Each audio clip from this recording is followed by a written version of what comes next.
High বন্ধুরা, সবাইকে জানাই গুড মর্নিং আর শুভ সকাল। সবাই কেমন আছো? আশা করি ভালো আছো। সবাই খুব ভালো থেকো, সুস্থ থেকো, সবসময় এটাই চাই। আর আমি পূজা, তো একটা ছোট্ট মিনি ব্লগ নিয়ে চলে আসলাম। তো আমি সকাল থেকে আমি কি করলাম সবটা তোমাদের সঙ্গে শেয়ার করলাম। আমি দেখো স্নান করা হয়ে গেছে, আর এত আমার মানে হেয়ার ফল হচ্ছে কি বলবো। জাস্ট একটু সিরাম লাগিয়ে নিলাম। আর আজকে হচ্ছে বৃহস্পতিবার অনেকের সবারই তাই পুজোর একটা ব্যাপার থাকে যে পুজোটা না হলে কারোর একটা মনে একটা শান্তি হয় না, তাই না বলো? বৃহস্পতিবার একটু পুজোর দিকে অনেকটাই চাপ থাকে, আর একটু ভালো করে পুজো দিতে হয়। ঠাকুর বাসন আছে, একটু দুব্বো তোলা, তাই না, অনেক কিছু। তো চলো দেখতে থাকো ভিডিওটা, একটু ভালো লাগবে। একটু ছোট্ট টিপ করে নিলাম, আর তারপরে চুলটা একটুখানি একটা গার্ডার দিয়ে দিলাম, কারণ চুল ছেড়ে নাকি পুজো করতে নেই। তারপর একটু চলে গেলাম ছাদে।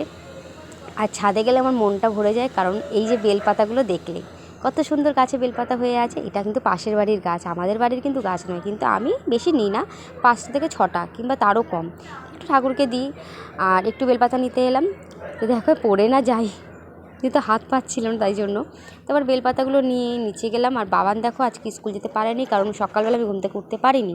7টার সময় ঘুম থেকে উঠেছি, আর তখন অনেক বেলা হয়ে গেছে, ওকে যেতে পারিনি।